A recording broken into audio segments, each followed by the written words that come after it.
ટકાવારીના repeated મોડમાં પૂછાતો સવાલ એકદમ ઇઝી. કયો?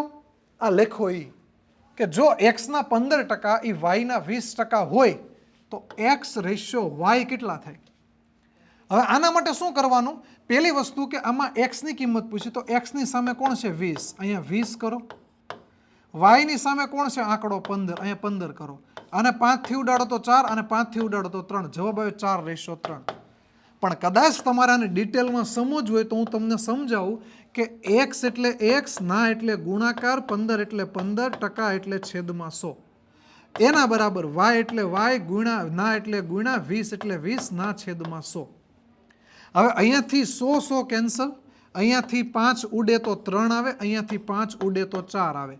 હવે એક્સ અહીંયા રવા દો, છેદમાં વાય જાય, અહીંયા 4 ના છેદમાં 3. હવે તમને એટલી બુદ્ધિ હોવી જોઈએ કે એક્સના છેદમાં વાય હોય એને એક્સ રેશિયો વાય કહેવાય.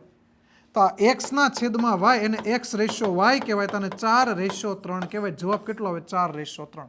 તો ગણિતમાં અને સ્પર્ધાત્મક પરીક્ષામાં નવું જાણવા શીખવા માટે અમને એટલે કે વેબ સંકુલ ઓફિશિયલને ફોલો કરો અને આનો જવાબ ઓનલાઈન કોમેન્ટમાં આપો.